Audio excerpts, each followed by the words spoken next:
امام علی سے ایک شخص نے پوچھا، یا علی، فرشتے اکثر زمین پر آتے رہتے ہیں، کیا فرشتوں کا سردار جبرائیل امین عام انسانوں کے گھر پر آتا ہے؟ بس جیسے ہی یہ پوچھا گیا تو امام علی علیہ السلام نے فرمایا، اے بندہ خدا، یاد رکھنا جب رمضان کا اختتام قریب ہوتا ہے، عید قریب آنے لگتی ہے، تو جبرائیل و میکائیل اللہ کے حکم سے جنت کے فرشتوں کو اپنے ساتھ لے کے زمین پہ مقیم ہو جاتے ہیں اور ہر ایک مومن کے گھر جا کر کہتے ہیں، اے اللہ کے بندو، یہ رمضان اللہ کی طرف سے تمہارے لیے تحفہ ہے، اب یہ چند دنوں کا مہمان ہے۔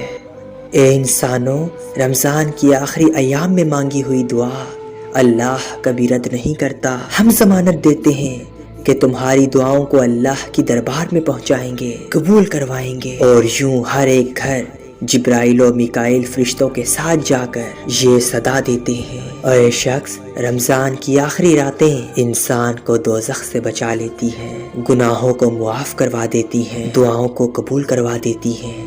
جتنا ہو سکے رمضان کی آخری راتوں میں دعائیں مانگا کر۔ تو وہ شخص عرض کرنے لگا، یا علی، ہمیں معلوم کیسے ہو کہ فی الوقت جبرائیل و میکائیل ہمارے گھر میں ہیں؟ بس امام علی علیہ السلام نے فرمایا، اے شخص، ان مقدس فرشتوں کا گزر انسانوں کے گھروں سے تہجد اور فجر کے درمیان ہوتا ہے۔ جب تہجد کے بعد تمہارا دل نرم ہونے لگے، آنکھیں نم ہونے لگیں، تو سمجھ جانا یہی وہ وقت ہے جب جبرائیل و میکائیل تمہارے گھر میں موجود ہیں۔